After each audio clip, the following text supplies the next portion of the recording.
Hello, this is April with Scrap Happens, and we are making a mini pocket letter album. To hold those mini pocket letters, that might not fit right in a 3-ring binder, be a little floppy. So I'm going to go ahead and cut down this popcorn box. It had, microwave popcorn in it, to be the base. And you could use a cereal box, you can use chipboard, whatever you might have around. So I'm going to need 2 pieces that are 4.5 by 9.5 inches, and another 1 piece that's 4.5 by 1 inch, and that's going to be the spine.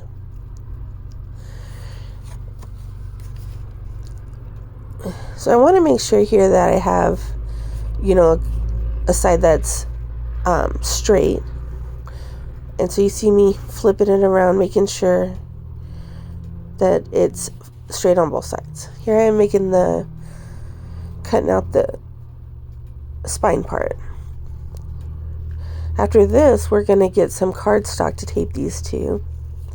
And I used 2 pieces at 6.5 inch by 11 inches.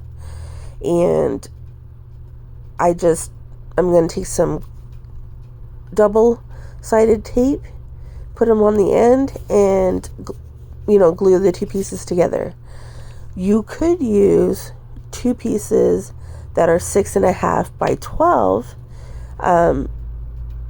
instead, so that you get a little more room on the outside.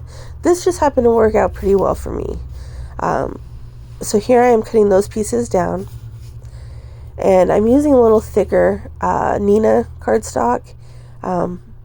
Normally I just use that for stamping, or when I'm printing, off of the printer. So I'm just using basic double-sided tape from Amazon. And if I can, I'll go ahead and link that down below, along with the list of the sizes. And I have sped this up a little bit. It didn't need to be a slow, drawn-out video. Just real quick and easy. So we're going to go ahead and take double-sided tape, and we're going to put it around the outside of all the pieces.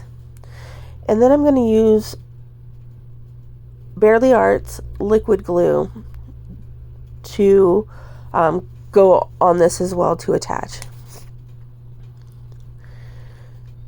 Normally you wouldn't want to put the spine right where you've connected the 2 pieces of paper, but again, I used the 6.5 by 11 sheet, and that's just where it's gonna land, and it's gonna work out just fine.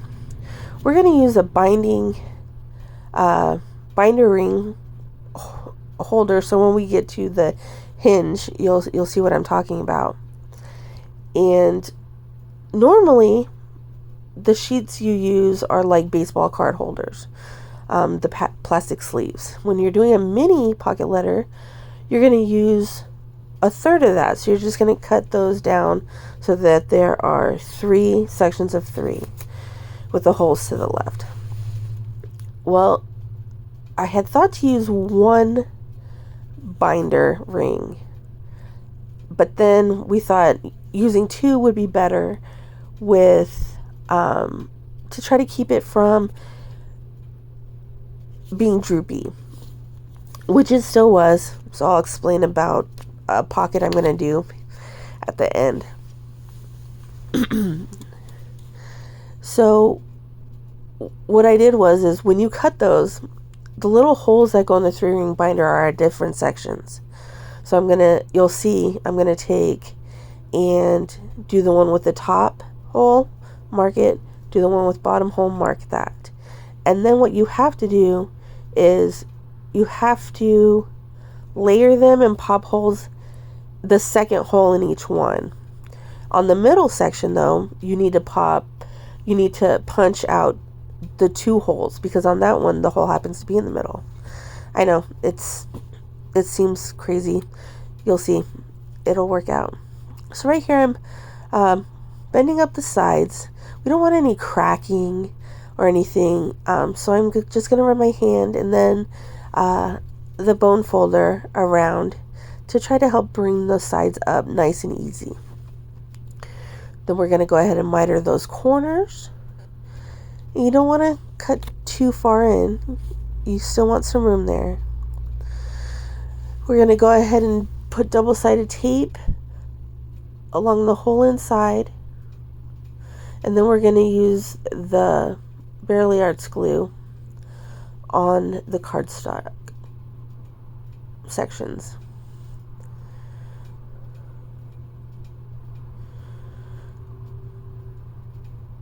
You can see here I don't really have enough room on my desk. I do. We have a giant table, and I'm at one end and my mom's at the other. And then we have mutual stuff in the middle. But my side of the table that you can't really see is full of all sorts of projects I'm currently working on. So I did want to get this done, and I did not want to clean up to do it. I am a messy crafter, which is okay with me. What I do is when I'm done with a couple of projects, I put everything away, reorganize, and then start the next one. We're also adding new shelves to our room, so we have a bit of a maze of boxes all over, and most of those were mine beforehand. I really need to use my stash. Now you can see here where I'm rolling that up some more, pushing it down, using the bone folder to burnish those. I didn't get this left bottom side very well, so once we flip that around, you'll see me add some more glue and do the bone folder a little bit better. Here are the ends. On this side I didn't do this, and you'll see me do it on the other side. I just forgot. You take the tip of your bone folder and you just kind of push in the corners there a little bit, and you'll see in a second. And that's where I see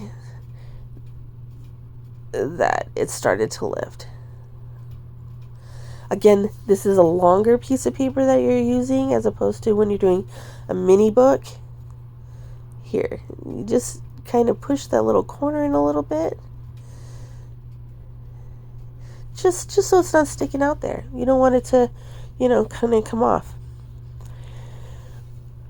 Alright, so we're going to get to the hinge system in just a second. And for that, we're going to use another piece of cardstock. We're going to use a 4.5 by 4.5 sheet. I really don't like having glue on my fingers.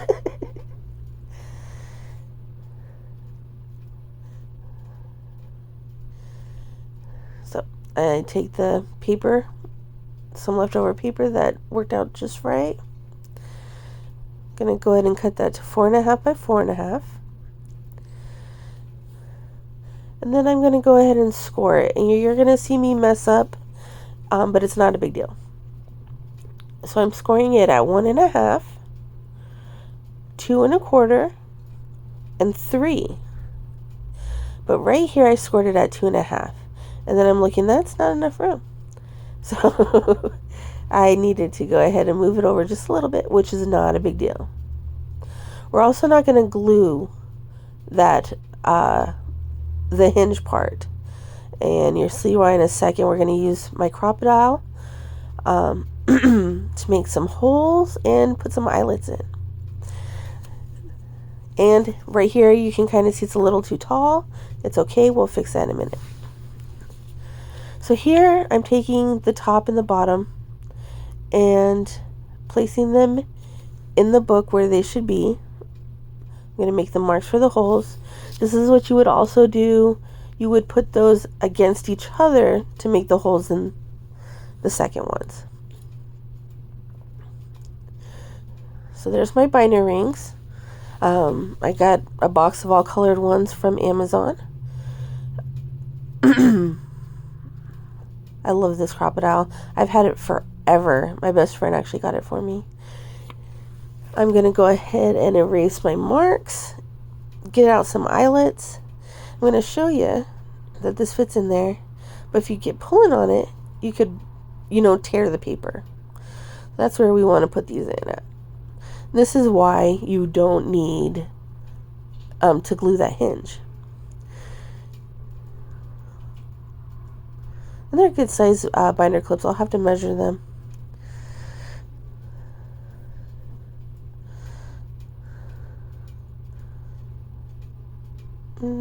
I think I lost the other one, and I found it. Oh, it fell on the floor. So at the end, I'm going to go ahead, not on the video, but I'll share a picture. I'm making a pocket for the end here. And the piece you need is 6.5 by 3 inches tall. And you need to score the 6.5 side, the long side, at 3/8. Oh no. Did I do it that? Yeah, 3/8, 3/4, 1 1/8, 1 1/2, 4 7/8, 5 5/16, 5 11/16, and 6 3/8. Then you're going to score it on the short side at 1 1/4, 3 1/4, and oh, I lied. 1/4, 3/4, and 1 1/4. You're going to accordion fold those. You're going to cut out the corners and fold those up, tape them, and add them to the bottom right, so that the sheet goes in that holder. I took leftover just white cardstock and filled in or put it down first on both the inside of the front and back cover before I put that pocket on. Again, I'll go ahead and show pictures of that, the end. If you have any questions, please leave them for me in the comments. I hope this helps you if you make pocket letters, and have a great day.